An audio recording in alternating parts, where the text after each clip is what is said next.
আসসালামু আলাইকুম, good morning guys. কি অবস্থা, কি খবর সবার? তো আজকে ঘুম থেকে ওঠার পর আমার বড় ভাই একটা আমার ডাকতেছিল, তো ওনার সাথে গিয়ে কিছুক্ষণ আড্ডা দিলাম। আড্ডা দিয়ে ক্ষুধা লাগছিল, তাই বাসায় আসি, চাটা খেয়ে নিলাম। অবশ্যই আমি সকালে একবার চা খাইছিলাম, কিন্তু আবার ক্ষুধা লাগছে, তাই আবার খাচ্ছিলাম। চাটা খেয়ে মসজিদে যাওয়ার জন্য পাঞ্জাবি বের করছি, বের করে দেখি পাঞ্জাবির দলা মুচড়া হয়ে আছে, তাই পাঞ্জাবিটা ইস্ত্রি দিয়ে নিচ্ছিলাম। আজকে আবার জুম্মার নামাজের পর একটা বিয়ে আছে, বিয়ে তো যাইতে হবে। পাঞ্জাবি পরে বের হয়ে গেছি মসজিদে যাওয়ার জন্য। অর্ধেকে গিয়ে দেখি বলটা আমার পিছন থেকে ডাকতেছে, তো বলটা আর আমি একসাথে আস্তে আস্তে হাঁটতে হাঁটতে মসজিদে চলে গেলাম। মসজিদ থেকে বের হয়ে বলটা বলতেছে ওনাকে চিপস খাবে, তো বলটার আসানোর জন্য আমরা বাজারে চলে গেলাম। বাজারে গিয়ে চিপস নিয়ে নিলাম। চিপস নিয়ে আমরা তিনজন হাঁটতে বের হয়েছি। তখন থেকে আমার আম্মু কল দিছে যে আমার মামা বলতেছে একটা মেজবান আছে, খাবো নাকি। আমার এই টাইমে একটা বিয়ের দাওয়াতও ছিল, তো আমি ভাবতেছিলাম যে বিয়ে খাবো নাকি মেজবান খাবো। মেজবানের প্রতি একটু টান বেশি, তাই আমি বিয়েটা না খেয়ে মেজবান খাইতে চলে যাচ্ছিলাম। তো আমি আর যেহেতু হাঁটতে হাঁটতে মেজবান খাওয়ার জন্য সেন্ট মার্টিন ক্লাবে চলে আসলাম। ক্লাবে এসে দেখি অনেক বেশি ভিড় এখানে, সবাই দেখি ভাত খাওয়ার জন্য চেয়ার ধরে ধরে দাঁড়ায় আছে। আমি যখন চেয়ার ধরার জন্য গেলাম তখন দেখি আমার বন্ধু একটা ভাত খাচ্ছে, তো আমি ওর পিছনে দাঁড়াইছিলাম। ওর পিছনে দাঁড়ায় ওর চুলগুলো একটু মাসাজ টাসাজ করে দিচ্ছিলাম, যাতে একটু ভালোভাবে ও খেতে পারে। চেয়ার এমন ভাবে ধরে দাঁড়াইছিলাম যে যাতে আমার টেলে টুলে কেউ বসতে না পারে। তো কিছুক্ষণ দাঁড়ানোর পর আমার বন্ধু উঠে গেল, তারপর আমি ওর চেয়ারে বসে গেলাম এবং ভাত নিয়ে খেয়ে ফেললাম। আর যখন খাচ্ছিলাম তখন দেখে আমার মামা আসছে, আমার বলতেছিল যে বাইকটা একটু দেখতে, বাইকে তালা লাগাই নাই। তাই বিয়ের দাওয়াতটা ছিল, এটা ছিল পাশের ক্লাবে, তো আমি বাইকটা নিয়ে একটু ক্লাবে গেছিলাম। ক্লাবে যখন গেছিলাম আমার মামা কল টলও দিচ্ছিল না, তো আমি জিতুরে বলতেছিলাম যে চল কোথাও থেকে ঘুরে আসি। তো ভাবলাম যে অনন্য আবাসিক থেকে ঘুরে আসি, ভাবলাম যে ওখানে অনেক মানুষজন থাকবে, 2-4-5 মিনিট ঘুরলে মন্দির ভালো হয়ে যাবে। কিন্তু দুর্ভাগ্যবশত ওখানে গিয়ে দেখি ওখানে কোনো মানুষ নাই। অবশ্যই এটা আবার ওইদের মধ্যে মানুষ আসবে বা কেন, আমাদের তো সৈট ব্যারাম আছে, যার কারণে আমরা এখন আসছি। অনন্য আবাসিক থেকে একটু বাড়িতে গেলাম, বাড়ি থেকে আবার একটু আমি বৈজালি বাজার গেলাম, কিন্তু এখানে দোকান বন্ধ ছিল,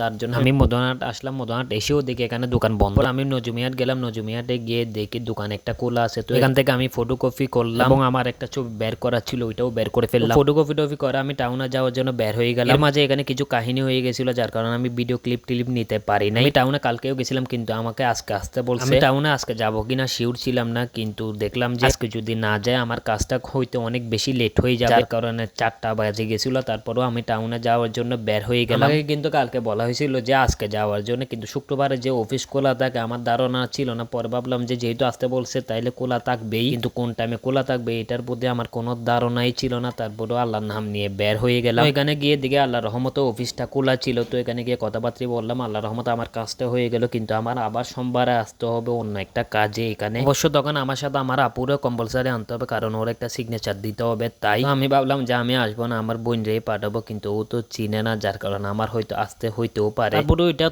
তখনের বিষয়, এখন এত প্যারা নিয়ে লাভ নাই। এখন কথা হচ্ছে যে আজকের কাজটা হয়ে গেছে। প্রথমে গিয়ে ওরা বলতেছে যে আমার আপুরে লাগবে, তো আমাদের ওদের বুঝালাম যে আমি অনেক দূর থেকে আসছি। পর আমার কথা শুনে ওনারা কাজটা করে দিই। কথা হচ্ছে আল্লাহর পরিকল্পনাই সর্বশ্রেষ্ঠ। তো আজকের ভিডিও এতটুকু, ইনশাল্লাহ নেক্সট ভিডিওতে দেখা হবে। আল্লাহ হাফেজ।